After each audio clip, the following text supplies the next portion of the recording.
各位弟兄姐妹平安，非常高兴我们再一次聚集在神的面前，一起来敬拜他。邀请你将你的手机转为震动，在我们礼拜当中，恳求圣灵与我们同在。当我们来到神的面前，神喜悦我们将我们最好的心意摆上，主是我们生命的一切。他用他的宝血来洗净我们的罪，将你的心敞开，神要赐给我们新的生命。我们一起用这首诗歌来对主说：主，你是我们生命的一切。主，你是我的一切，洗净我罪，赐我新生命。主，你是我的一切，我愿全心跟随你，一生永不离开你。我们再一次从头来唱。主，你是我的一切，洗净我罪，赐我新生命。主，你是我的一切，我愿全心跟随你，一生永不离开你。主爱有多高，慈爱高过诸天，怜悯有多深，深广无限量，恩典有多宽，广阔超乎海洋。我愿全心跟随你，一生永不离开你。我们再次从头一起来唱，我们一起起立来唱。主，你是我的一切，洗净我罪，赐我新生命。主，你是我的一切，我愿全心跟随你，一生永不离开你。主爱有多高，慈爱高过诸天，怜悯有多深，深广无限量，恩典有多宽，宽阔超乎海洋。我愿全心跟随你，一生永不离开你。这时候牧师要邀请各位，我们一起来祷告，为你的生命来祷告。神喜悦我们在他的面前将我们的生命摆上，因为他是我们生命的一切。求主来赦免我们的罪，赐给我们新的生命，让我们在他的面前能够成为他喜悦的儿女。我们再一次一起开口同声来告。哈利路亚，主耶稣，谢谢你，我们愿意将我们的生命摆上在你面前。主啊，求主你赐给我们新的生命，好叫我们知道我们的生命是属于你的。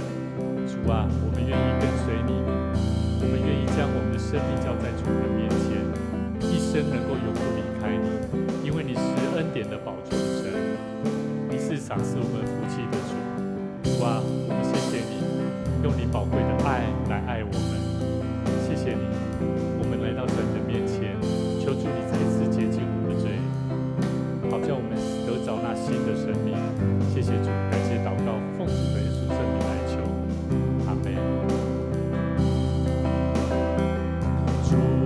有多高，慈爱高过诸天，怜悯有多深，深广无限量，恩典有多宽，宽阔超乎海洋。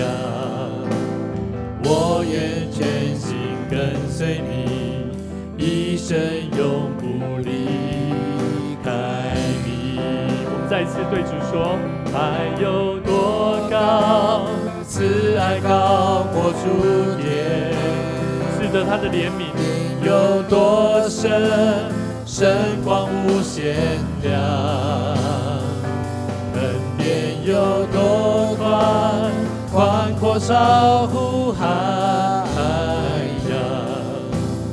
我愿全心跟随你，一生永不离开你。我愿全心跟随你，我愿全心跟随你，一生永不离开你。我们再次对主说：我愿全心跟随你，一生永不离开你。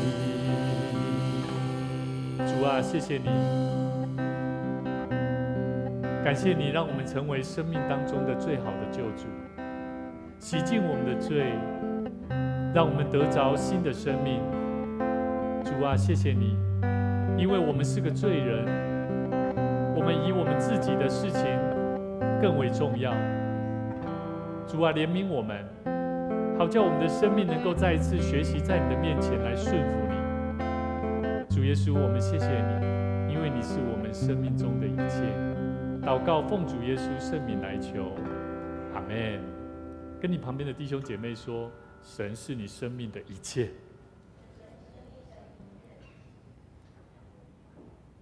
我们一起同心来做奉献。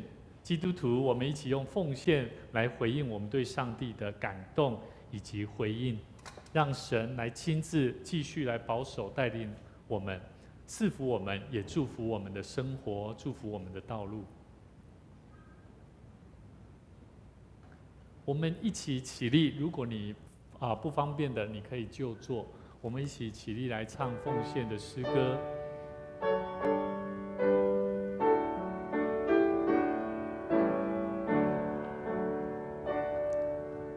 我将所有献于耶稣，甘心乐意全奉献。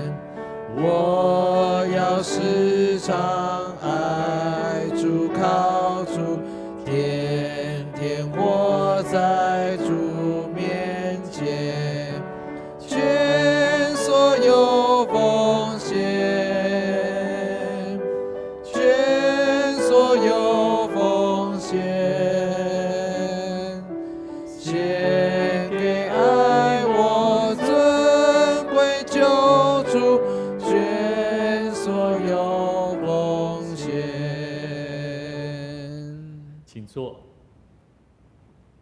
我们一起来做奉献的祷告，宣告的祷告。我相信凡事都是上帝所创造，他拥有赏赐与收回的权柄。此时我愿意从你所得到的恩典，用感恩与敬虔的心奉献在你面前。求主在我每次甘心乐意的奉献中，操练我更加顺服委身，分别我的生命。我相信奉献是栽种丰收的种子，我深信奉献是实践基督的生命，我确信奉献是生命主权的交托。求主按照你的信实与怜悯赐福我们，保守你的教会，坚固你的百姓。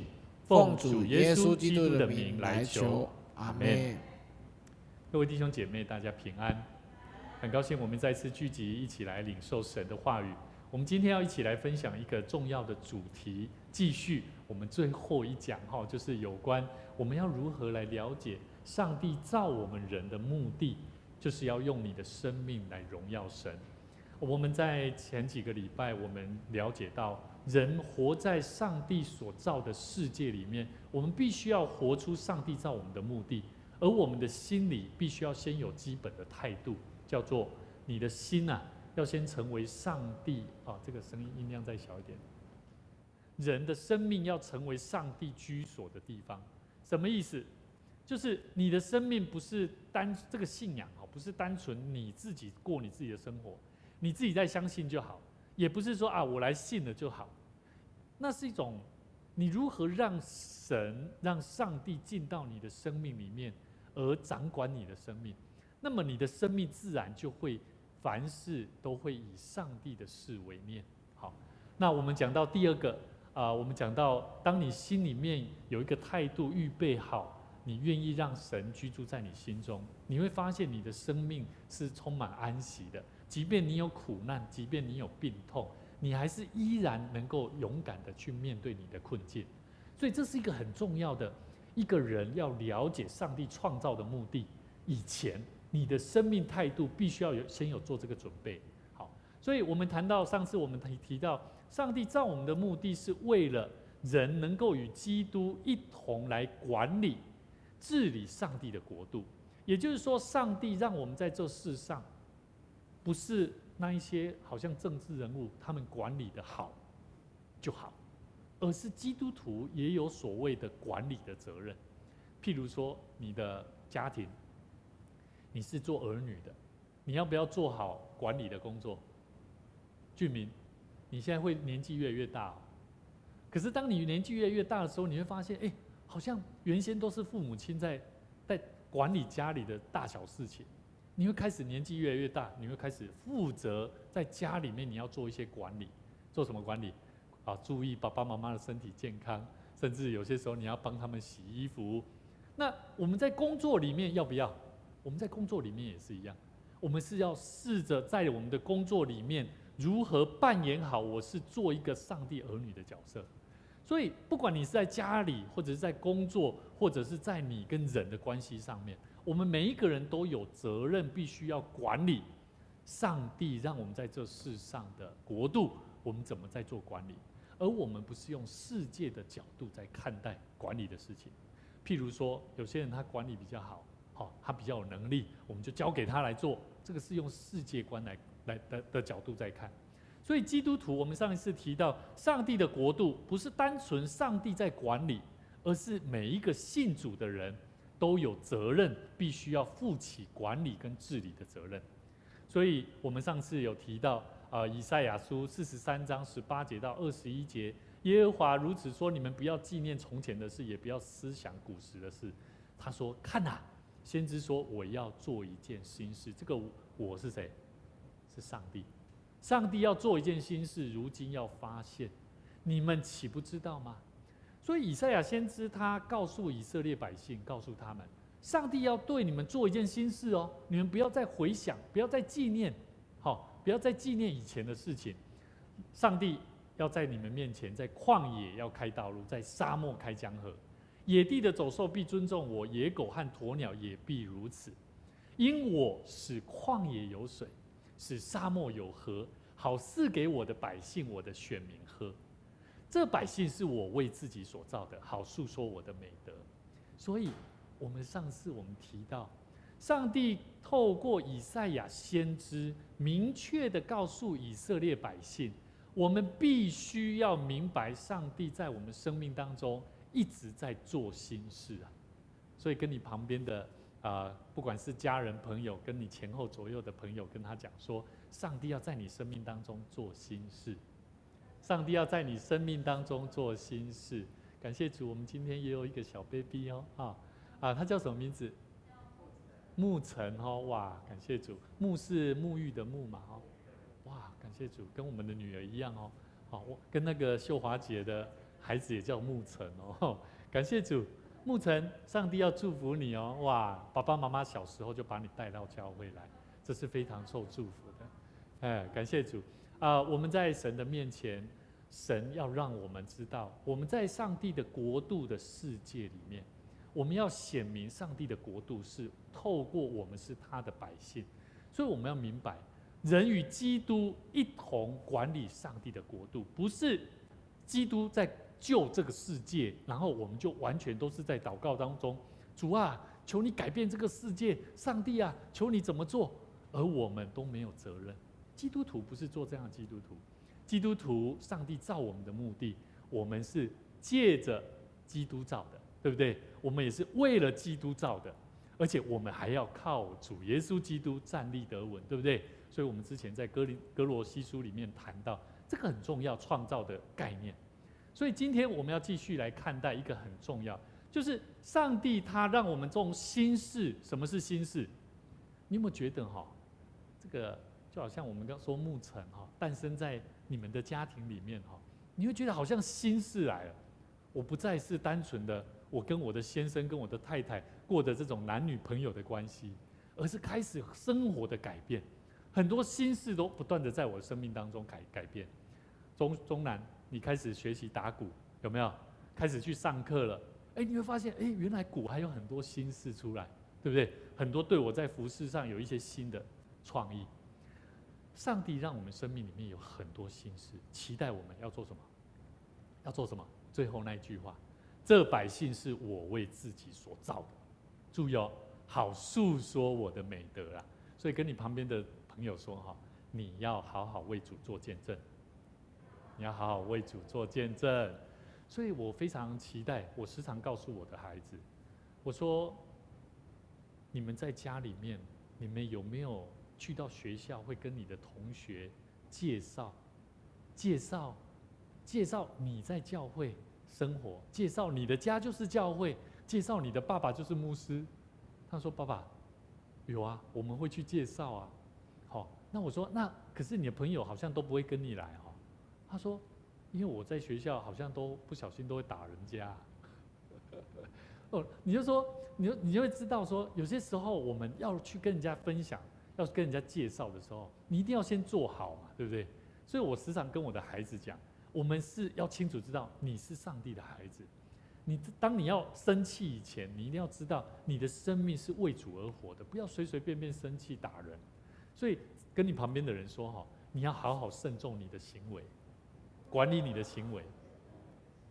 所以很重要，因为我们第二个很重要，上帝造我们的目的是要让我们的生命要荣耀他啦，荣耀神那个子安，麻烦你帮我把中音都把它缩小，中音都拿掉，好。所以在我们的生命里面，我们懂得荣耀神，这个关键在于什么地方？我们要一起来看我们要一起来看几个重点。圣经里面呢，旧约 PPT 帮我转一下圣经里面呢，旧约对荣耀这个词，圣经的用法是什么？圣经的用法是什么？它代表的这个荣耀，代表的是一个有重量，而且能赋予事物重要性的物品。也就是说，我们从圣经里面，我们可以了解几个重要的财富。创世纪13章里面2节跟5节里面谈到亚伯兰跟罗德，有没有？亚伯兰跟罗德他求的是什么？他求的是加这个更好的，有没有？更好的产业，更好属世上的地方，来得着更好的财富，对不对？可是呢，亚伯兰是什么？亚伯兰是信心对不对？他靠的是信心。那上帝有没有赐给他更多？有所以我们可以从圣经里面看到，圣经里面的财富，我们在谈的是财富，是代表荣耀的。财富如果更多，那个羊更多，他的牛羊，甚至妻子很多，这个多妻制的妻子更多，代表是他的产业，他是富足的。圣经里面呢，也谈到一个很重要的是尊荣。我们知道以色列百姓，以色列有12个支派，对不对？以色列12个支派里面，以色列第3代的始祖雅各有几个儿子？12个，他有12个儿子，其中有一个儿子，第11个儿子是谁？约瑟。约瑟他被怎么样？被他的这些兄弟怎么样？卖到什么？卖到埃及去了。他在那整个过程当中，我们知道雅各的第11个儿子约瑟虽然被卖到了埃及，可是呢，最后他从雅各，我们知道整个以色列分了几个支派，12个支派，对不对？我告诉你哦，其中有一个支派是利未支派，利未支派他没有在这分配的12个支派里面，为什么？因为利未支派他是做什么？做祭司啊。所以利未他是做耶和华所拣选的祭司，他不列在这12个支派里面。那你就会想，那雅各的12个儿子，那到底怎么12个？我告诉你，这其中有2个就是约瑟的下一代，也就是以法莲跟玛拿西。所以你看，我们从约瑟身上他很惨上帝拯救约瑟，成就他美好的拯救计划，是在他整个的生活当中，从小时候年轻的时候被他的弟兄被受苦，被卖到不好卖到其他的地方，甚至在危险当中，他是在异教的地方成长的人。所以我们看到上帝并没有让约瑟白白的付上代价在这苦难当中，而反而让他的生命成为埃及最大的领袖。所以我们要知道上帝所赐给人的恩典，往往是在苦难当中而会加倍的祝福给你。所以跟你旁边的人说，遇到苦难不要怕。再跟他讲，遇到苦难你要靠主得胜。遇到苦难要靠主得胜，因为生命的荣耀的恩典是会延续到下一代的。可是如果你要让你的生命得着这份荣耀，能够传承到下面一代，得到尊荣，你必须要了解几个重点。第一个，你是不是让你这一代成为一个顺服上帝的这一代？你看有些基督徒，他为什么不敢跟他的孩子传福音？我觉得在他的心里面还不够顺服神。第一点，我们这一代要愿意顺服。什么叫愿意顺服？它是一种降服的人。上帝说往这里走，你就是这里走；期待你来服侍，你就来服侍。那是一种非常委身的顺服。当然你会发现，我相信有很多弟兄姐妹也是非常乐意顺服神，而不知道怎么传福音。我们继续看下去，怎么做？我们要常常亲近他，我们不要因为外在的环境而受影响。有一次我去到一间教会去募款的时候，那间教会他们一直在鼓励弟兄姐妹要常常回到教会来亲近神。因为教会弟兄姐妹有一些人1/3的人还在观看直播，他们不参加这个实体的聚会所以在那过程当中，你要知道什么叫常常亲近他。常常亲近他不是你自己关在家里面就亲近神就够，而是要透过行动。我们要求神来实现他奇妙的计划，是在我们生命里面，我们必须要透过行动。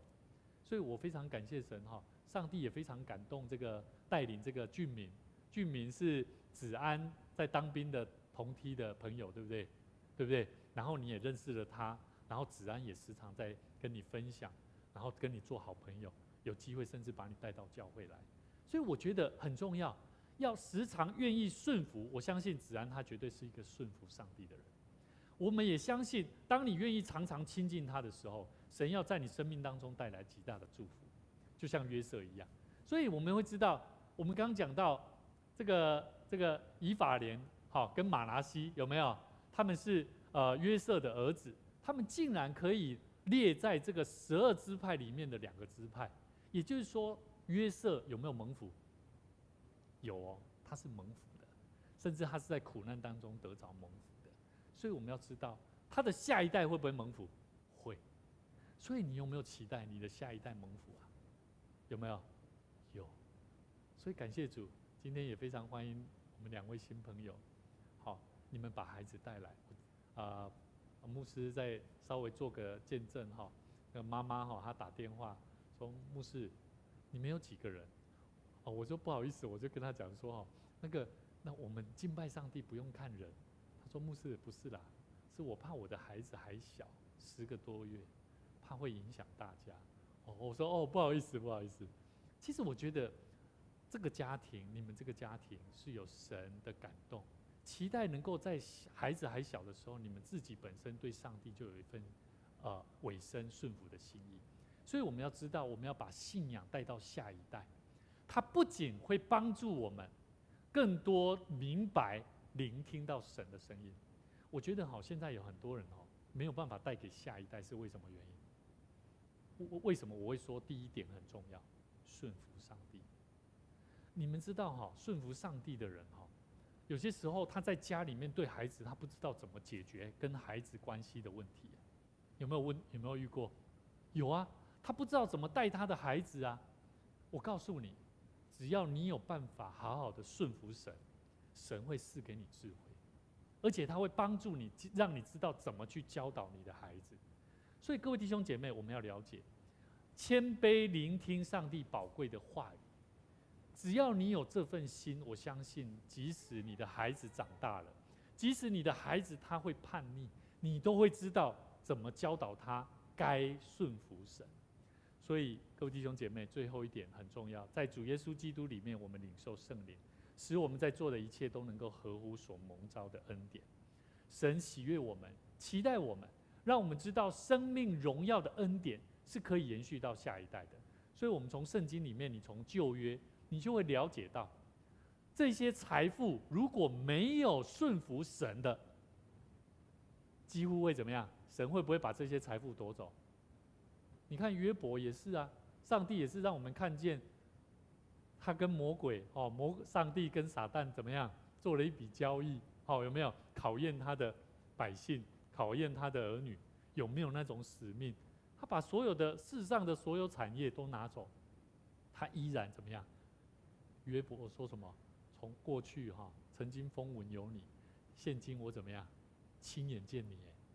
所以我们要知道世上的产业，我们除了管理，但是我们更重要的是，我们到底有没有荣耀神？所以旧约，我觉得他都在谈的就是这个，它代表的是一个什么？是一个财富，代表的是尊荣神。所以我觉得一个人要不要得到财富？要不要？要啊！你要求神祝福你祝福你的产业祝福你所做的事情，让你的产业能够丰富，能够为他做见证。好，所以呢，荣耀呢到新约里面呢就不太一样了。荣耀在新约的原文的研究里面呢，这个词光新约里面就有166次，它代表的是意见譬如说，从人而出来的叫做意见，从神出来的叫做荣耀。怎么说？我举个例子，法利赛人他们都会提供很多的意见跟问题给耶稣，有没有？都是为了要证明耶稣你怎么解释，来告诉我，到底你怎么得着这个在他所认识的真理，他所认识的那种尊贵，那一种荣耀跟价值。所以我说，他说的是代表的新约，代表都是一种人的方面，都代表意见，透过意见来决定荣不荣耀神。我举个例子，你有没有发现，在教会里面，只要会提出很宝贵意见的人，他的意见如果能够善加运用，感觉好像他所提出来的意见跟方法非常棒，而得到荣耀，对不对？这就是人的意见。可是呢，圣经里面你会发现，耶稣时常在抵触这一些法利赛人所讲的话、所问的问题，有没有？是让他们知道，若不是出于神所出来的，那都没有办法得着荣耀。所以我觉得非常有意思。圣经里面有几个讲到有关荣耀的，都是透过有关名誉、尊荣，有哪些名誉？我们一起来看第一个，光彩、名誉。我们知道路加福音14章第10节，我们一起来念来，你被请的时候，去坐在末位上，好让主人来对你说：“朋友，请上座。”那时你在同席的人面前就有光彩了。这段圣经节呢，是有关圣经里面告诉我们一个很重要，耶稣教导我们一个很重要的功课。也就是说，当你有没有发现有些人他去到一个地方，他习惯就是能被贼掏钱哎。好，我周围不是讲教会里面坐前面不好哦，我说不是这个，而是有些人哈，他习惯，他会觉得有光彩，他就是需要做坐迄个上，大家拢看会到的，好上安那，上大位的啦哈。圣经里面在跟咱讲的，就是讲，当我们受邀请的时候，我们真的要学习做末位的，我们要让那个什么，让主人来对你说，朋友来，请你来坐这个位置。那个才是光彩了，所以我们要知道光彩名誉，在圣经里面其实是教导的哦，有在教导哦，什么是荣耀，就是这个意思。好，第二个是一个世界的国度观，还是上帝的国度观？我们要一起来了解。马太福音第4章8节，魔鬼带着谁上了一座很高的山？谁？带耶稣嘛，对不对？将世上万国和万国的荣华都指给他看。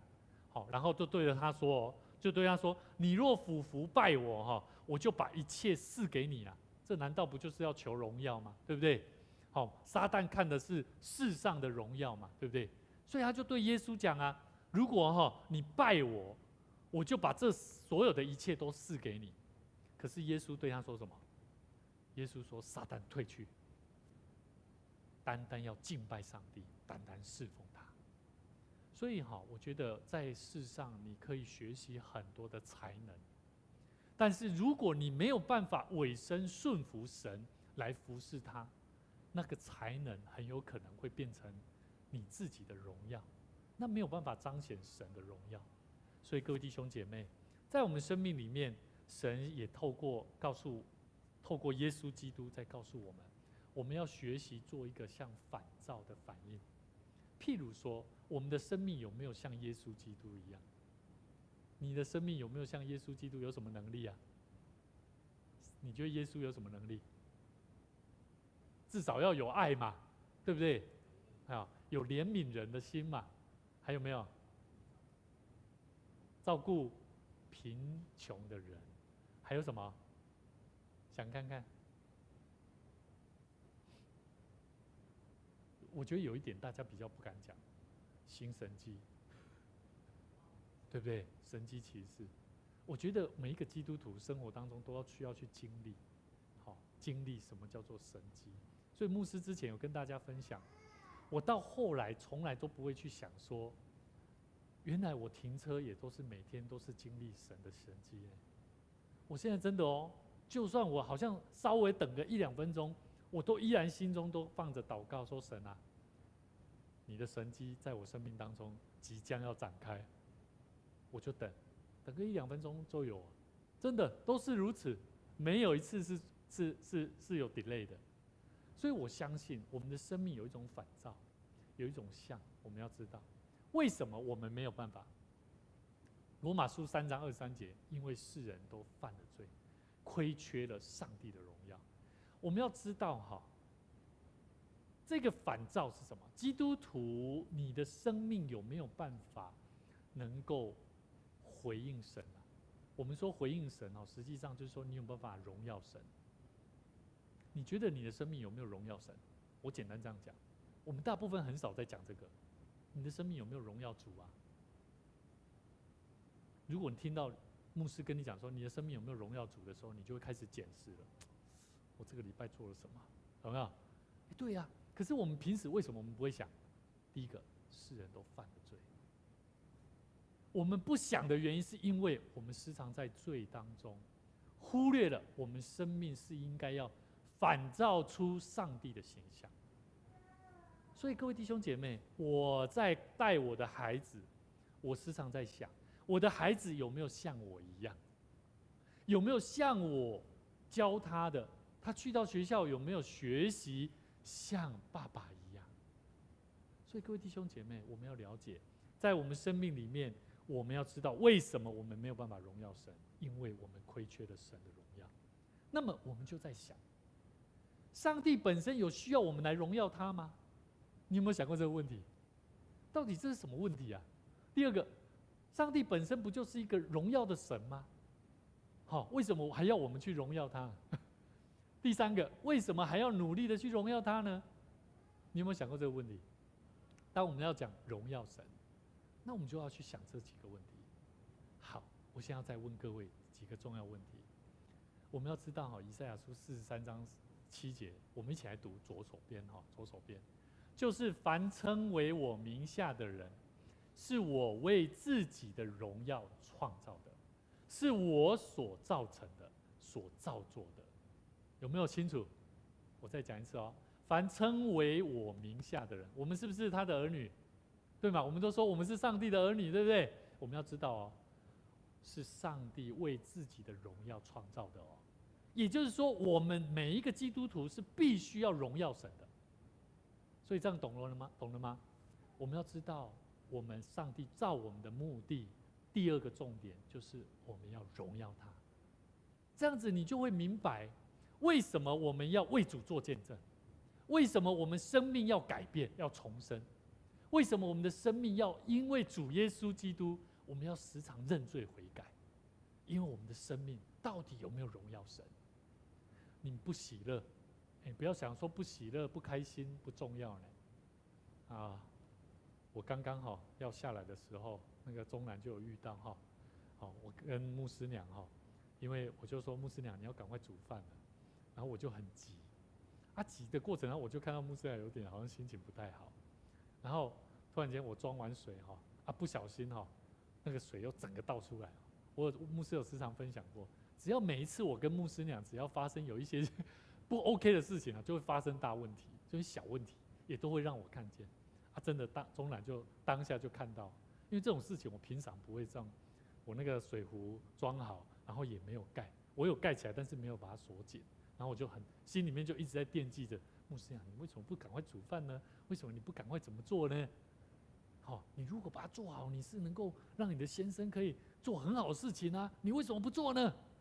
在我心里面有很多负面的想法，可是当我发生这件事情，我又开始认罪悔改，主啊，求你赦免我，因为我心里面我没有好好爱我的太太。所以我们要了解，我们的生命是为了上帝要荣耀神的而受造的。我们每一个行为，我们每一个心思，我们都要留意小心。上帝本身是荣耀的，我们要记得，他本身是荣耀的，他也是透过受造物来诉说他的荣耀。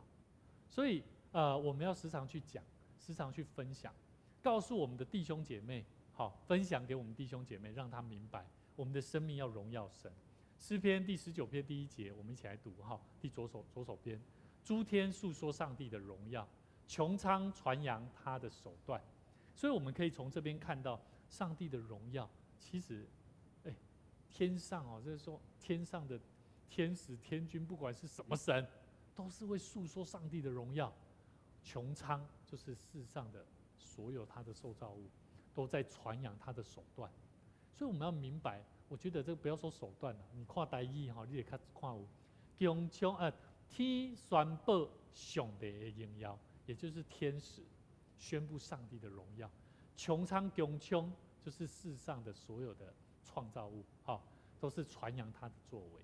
所以我们要明白上帝的荣耀。我要再问大家一个问题，你觉得上帝的荣耀是由受造物人而来的吗？注意这个问题不太一样咯。上帝的荣耀是由受造物人而来的吗？我们刚刚看的圣经节以赛亚书，好像上帝为了他的荣耀而造我们，对不对？感觉那上帝这个荣耀是透过，不就是靠我们来荣耀他咯？是不是？我这个问题是这个意思，是吗？其实是不是的。所以我们要了解为什么不是，因为我们的生命必须要经历回转重生的生命。如果你的生命没有经历过那回转重生的生命，上帝不会因此从人身上得着荣耀，对吗？理解了吧？所以上帝为什么要透过耶稣基督来救我们，让我们的生命得以重生，而来怎么样？很有意思生命学习谦卑的来尊荣他啦。所以各位弟兄姐妹，这就是上帝造我们的目的，是为了荣耀他，而让更多的人看见他是配得荣耀的神。所以各位弟兄姐妹，在我们教会的肢体、教会的里面，我们知道教会是基督的什么？基督的身体。身体，每个信徒，上帝的儿女，上帝都创造我们，在我们生命当中对我们怎么样？吹一口气，对不对？我们知道上帝创造人是透过吹一口气，就让他怎么样？就让他活过来。所以跟你旁边的人说，你是有灵的活人。阿们，对不对？牧尘也在阿们，感谢主，感谢主。我们一起说，我是个属灵的活人，我是个属灵的活人。哥林多前书第15章42节到45节里面说，死人复活也是这样，所种的是朽坏的，复活的是不朽坏的；所种的是羞辱的，复活的是荣耀的；所种的是软弱的，复活的是强壮的。人所种的，说这里这里所种就是人所种的。人所种的是血气的身体，复活的是灵性的身体。若有血气的身体，必有什么？灵性的身体。经上也是这样记着说：首先的人亚当成了有灵的活人，末后的亚当成了什么？我们知道末后的亚当是谁？是基督。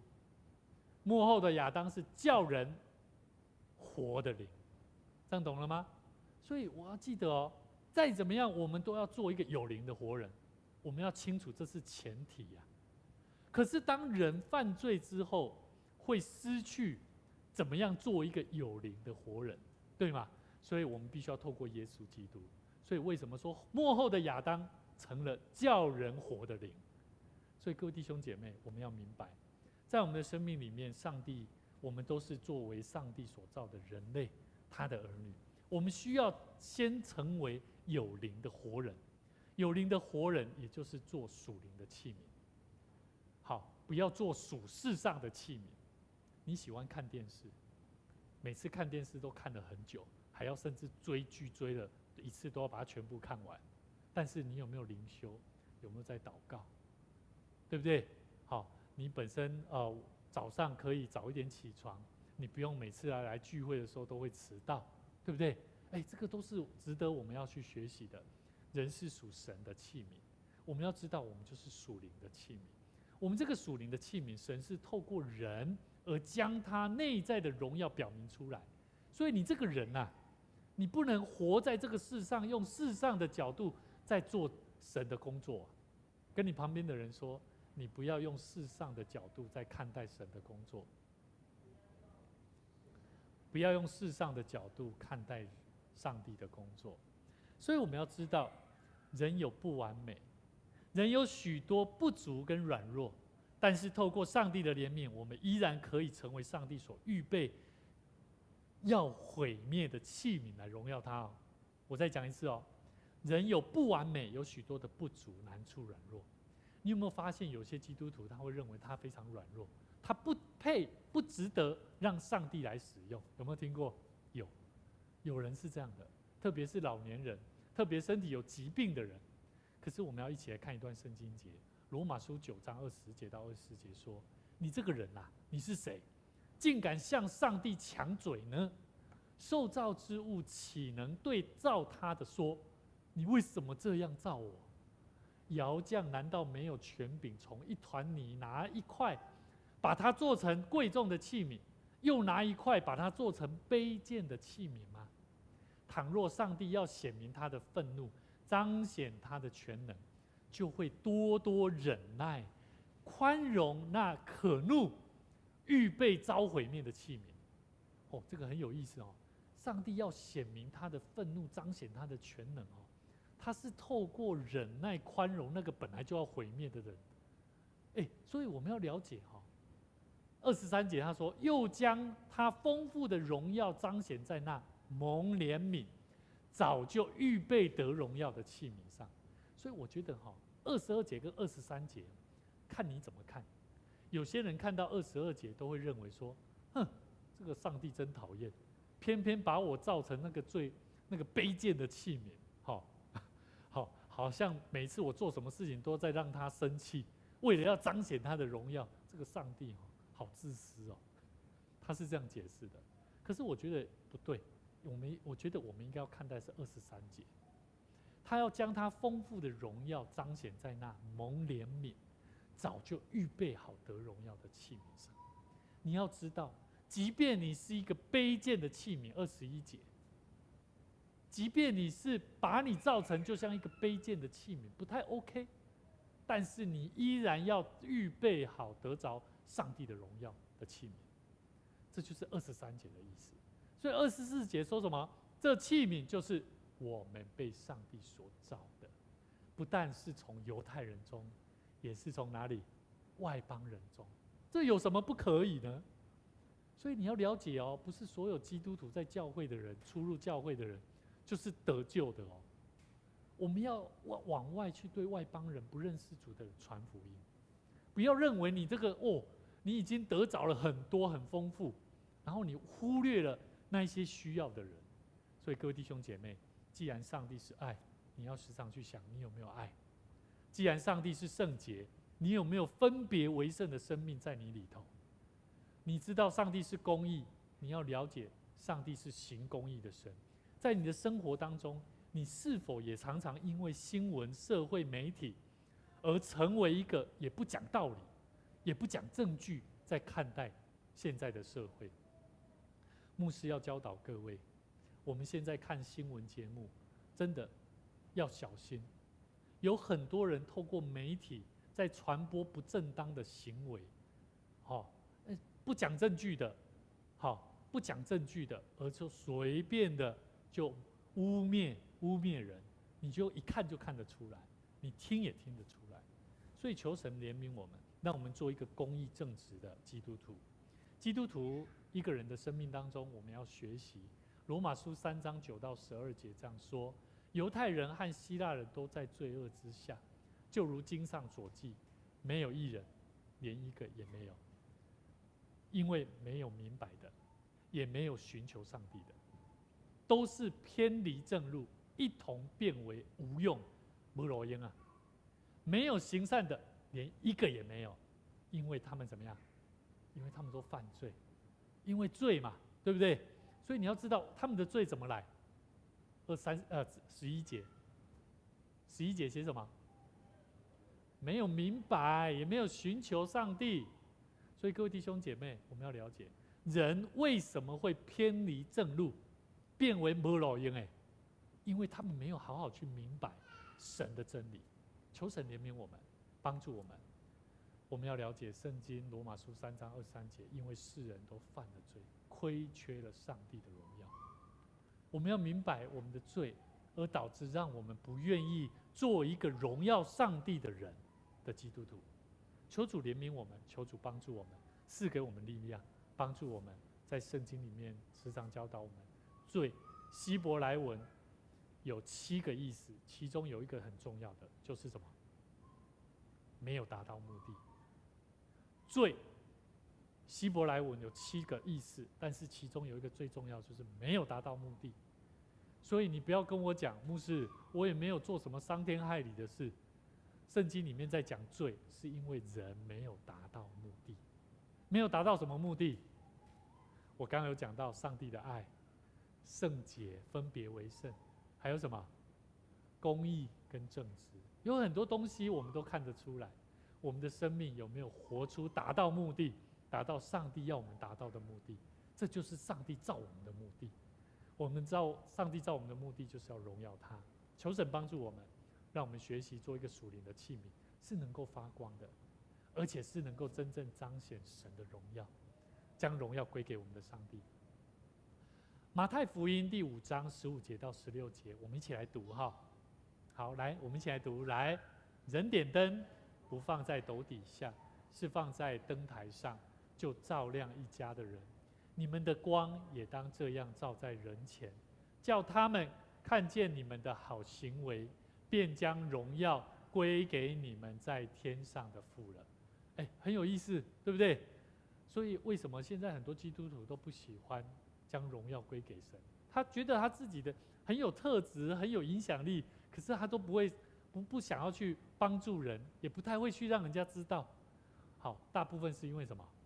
大部分是因为有时候我在想是不是看这句话了？马太福音第6章，刚刚我们看的是马太福音第5章，马太福音第6章我们来看他讲什么？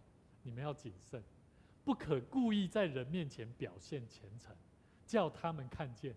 若是这样，就不能得你们天父的赏赐了。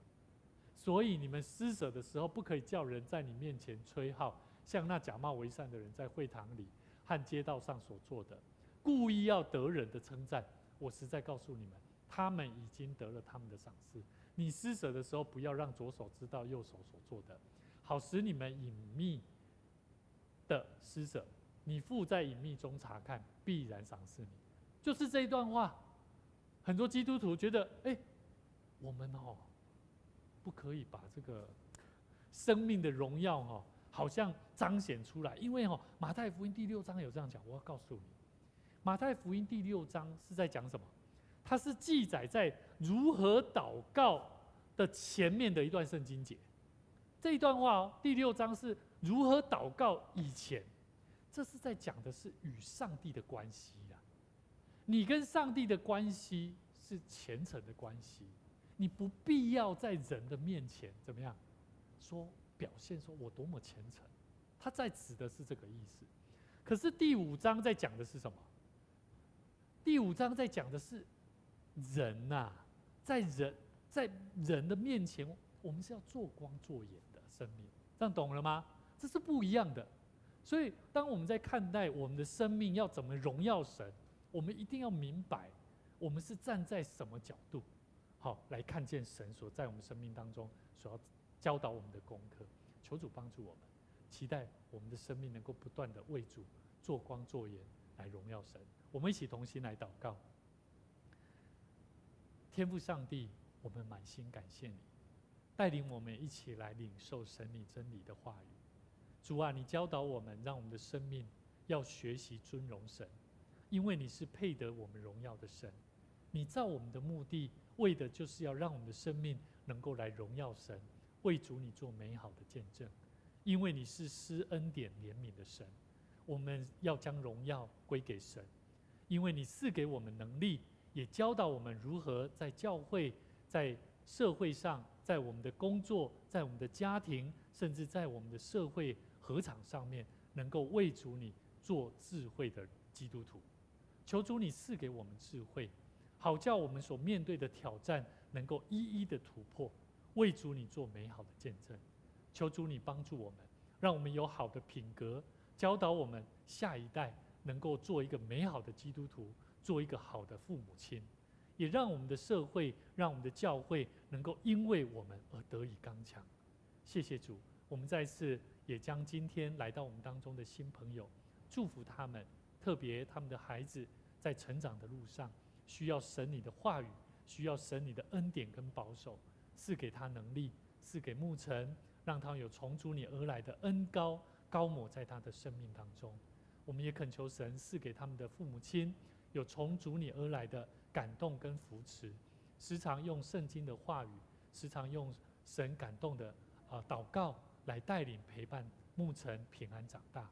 我们向你献上感谢，愿主你亲自来引导我们前面的道路，做我们脚前的灯，路上的光。我们将一切的荣耀归给神，祷告奉主耶稣基督圣名来求，阿们。愿主赐福我们，让我们在每周六的晚上6点半，我们一起同心来敬拜赞美我们的神。愿你平安。